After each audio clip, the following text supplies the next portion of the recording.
Will C.J. Stroud make it back as the Cleveland Browns are in town on Sunday? Welcome to the channel. I'm Cody Stoots. Let's talk some Texans. 3 questions with 3 different topics. C.J. Stroud, the rushing attack, and, of course, this incredible defense as the Browns are coming to town in the thick of the playoff hunt. A really important one for tiebreakers, a really important one for seeding in the AFC. And, heck, this time of year when you're in the playoff hunt, they're all important. 3 questions to help define the week against the Cleveland Browns. Let's start with the biggest one. Will C.J. Stroud be able to play on Sunday? When DeMeco Ryans was asked about C.J. Stroud, this is what the coach verbosely had to say.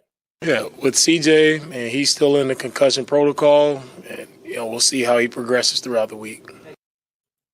That's it. We'll see how he progresses throughout the week. He's still in concussion protocol. Now, it's worth noting one of the elements of concussion protocol and clearing it is going through a practice. So C.J. Stroud, once he was ruled out for the game on Sunday against the Tennessee Titans, there's no practice on Monday or Tuesday. So Wednesday is the first day that he can actually go through and clear concussion protocol or get close to clearing concussion protocol. Now, that'll be 10 days since the concussion sustained at the end of the Jets game. Most NFL players take about 9 days to clear concussion protocol, mostly because the games occur on Sundays, and then the players have to go through a practice.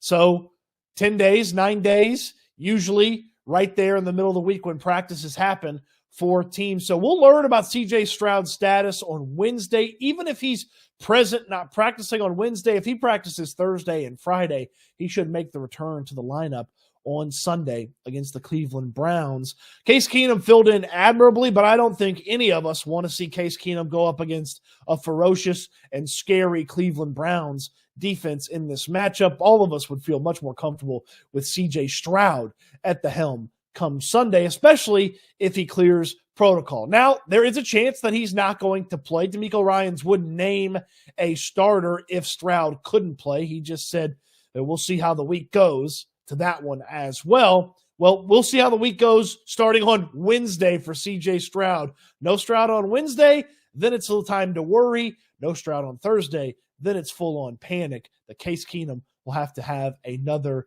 Keenum miracle on his hands, and maybe Keenum Claus can deliver a win. Hopefully we don't get Keenum Claus. Hopefully we get Jolly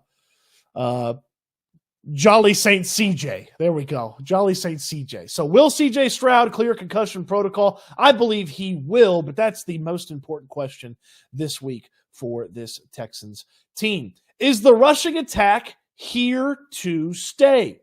Devin Singletary went bananas against the Tennessee Titans defense. He went for 170 total yards in this game, 49 through the air, the rest on the ground, in what was one of the best games that he's had all season. And when you factor in where they are in the schedule, the situations and circumstances surrounding this matchup, man, this felt like the best game at the best time that Devin Singletary has played in a Texans uniform. He finally looks like it's clicked and turned the corner for Singletary and those big fellas up front. DeMeco Ryans pretty complimentary of his offensive line for opening the holes for Singletary. Doubt our O-line, they're the player of the game because that's one of the best games that they've had. They opened up the lanes. As you said, they opened up the lanes for Motor. Motor ran it well, but the way they blocked their targets, the way they finished, thought everybody in the O-line stepped up for us when we needed it most. Haven't ran the ball well in a few weeks. That was one of our best run outings of the year, and it all starts with the men up front. And they did a really great job this past Sunday. The blockers did do a fantastic job opening it up, but my goodness, is Devin Singletary unique, and he's not quite special. He's not one of those type of running backs, but, man, he's clearly the best running back on this team. He's one of the better running backs this organization has had since Arian Foster was gracing NRG Stadium and the AFC South and the Texans schedule week in and week out. Singletary was gliding through the holes. He's a tough runner. He fought for extra yards. And as Dalton Schultz will explain, there's some uniqueness to what Singletary's bringing to the table right now as a running back. It's like, so, dude, it's so subtle. Like, he's got such good vision just in the zone schemes, like, and he's got sneaky balance. Like, it always takes a little bit more than you think, will take to bring him down. The scramble, like, I was on a route on the opposite side of the field, and I saw him, like, I'm kind of running across the field, and I saw Case break the pocket, and I saw Motor turn up, and, like, as soon as he turned up, like, if there's a clip of it somewhere, like, I'm literally screaming, like, run, Motor, run!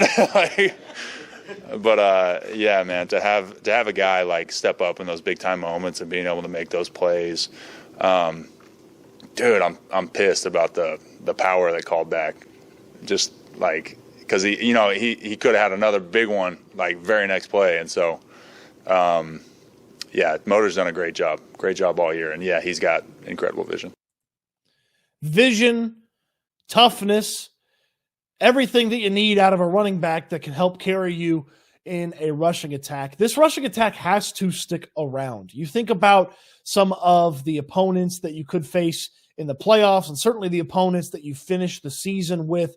There are some tough defensive lines that you're going to go against. This week with Myles Garrett, Dalvin Tomlinson leading the charge for the Cleveland Browns, that's really tough. The rushing attack helps stymie those guys, wear them out, beat them down a little bit. It'll make things easy for hopefully CJ Stroud, but whoever the quarterback is for the Houston Texans. You finish with the Indianapolis Colts. That's a team that can get after the quarterback as well. And then once it comes playoff time, you have to be able to run the football in the playoffs. Hopefully Bobby Slowick, Devin Singletary, the extra blockers around the offensive line, and the offensive line themselves have unlocked what they need to do to make sure that this ground game sticks around. If this ground game is here to stay, if the Texans actually are a threat to run for 100 or so yards each and every week, they are going to be extremely difficult to stop. You think about CJ Stroud and maybe Nico Collins coming back into this offense, making things easier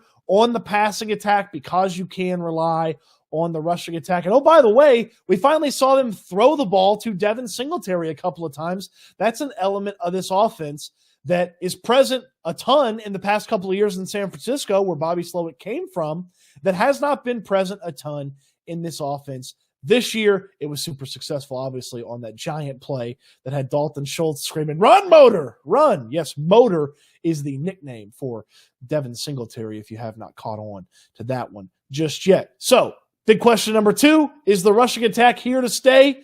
I certainly hope so, but the Cleveland Browns and their defense, and especially their defensive line, will be the biggest test to the answer to that question. The final one here, is this defense going to be dominant down the stretch? Are they going to be able to ride the defense of the Texans into the playoffs? You look at the opponents that you have left on the schedule. You've got Joe Flacco leading the Cleveland Browns on Sunday, followed by who knows at quarterback for the Tennessee Titans. And in fact, you just already beat up on them once on the road. Why couldn't you do it again here at home? And then another shot at Gardner Minshew and the Indianapolis Colts to finish out this season. If the defense is going to play like it did against the Tennessee Titans, which is one bad drive and pretty much take care of business from that point, you think about this, 6 of the past 8 quarters that the Texans have played, including the overtime, which I guess you can go ahead and make that 7 of the last 9, they've been really good on defense. Now, Zach Wilson and the Jets got to him there in the second half in New York, but they pitched a shutout until halftime and then just kind of lost their juice, fell apart there in the second half. But they bounced back in a great way against the Titans. If they can ride this defense against these next 3 opponents, the offense will take some of the will gladly share some of the blame, share some of the pressure that goes into each of these games. It's felt like they've had to go in there and outscore opponents sometimes when the defense is having its rough stretch. If the defense finishes hard for these final 4 games, Tennessee and then the 3 games remaining here on the schedule, you can ride that defense with the opponents that you have coming up. You can ride that defense into the playoffs. And then once you get to the playoffs, you just get in the tournament and just see how you do, okay? You could maybe get another shot at Lamar Jackson and the Baltimore Ravens. You could maybe get another shot at the Jacksonville Jaguars. That defense, I don't think anybody's hoping to see the Miami Dolphins, but maybe you could see the Dolphins in the playoffs. Who knows? But if the defense takes care of business in the next 3 weeks, you could find yourself absolutely in the playoffs and maybe even winning the AFC South if things work out in your favor. Joe Flacco. The Browns 3 weeks ago and 4 weeks ago got smoked by two defenses that aren't as good as the Texans. And then Joe Flacco got inserted in there, and he's a veteran, and he calmed a lot of stuff down. And the Bears have been playing better, but they needed Joe Flacco, the Browns did, to go down there and march down the field on a last-second drive to get them the win. And in fact, it was a blown play by the Bears that let the Browns get that win. He's not super impressive. He's better than what they were putting out there, and he's playing good football. But we've seen this with all backup quarterbacks over the course of the season. They have a couple of good games, and then there's the dip. Flacco hasn't gone against a defense quite like the Texans. That offensive line continues to be banged up for the Cleveland Browns. It's a really tough matchup for Cleveland. And this Texans defense, if they can do a lot more Tennessee and a whole lot less second half against the Jets, the Texans are going to be able to ride this defense into the playoffs, which is exactly what you would have hoped for eventually, maybe not in 2023, but eventually with a team coached by DeMeco Ryans. The defense, they've run up some debts here that the offense have had to pay off over the course of the season. Maybe the defense handles breadwinning for a couple of weeks. Is the D going to be strong enough to take care of business down the stretch and certainly take care of business on Sunday? That's my third question that helps define this week. My next question is, did you like the video? If you did, let me know in the comment section, what questions do you have about this week of Texans football? Get in the comment section down below and let me know. On your way down to the comment section, throw me a thumbs up on this video. Subscribe to the channel if you haven't already. We are so close to a big subscriber number. We'll do some fantastic giveaways when we get to that number. If you can look at the channel, you know what the big number is. We are so close. So close. Help me get there, and then we're going to have some fun stuff for you to win once we get to that big subscriber number. Appreciate you watching the video. Appreciate all the support here on the channel as well. It's a fun week getting ready for the Browns coming to town. Lots to get to. We'll have lots of updates about CJ Stroud, his status, the rest of the team throughout the week here on the YouTube channel. Don't miss any of it. Can't wait till we talk Texans again soon.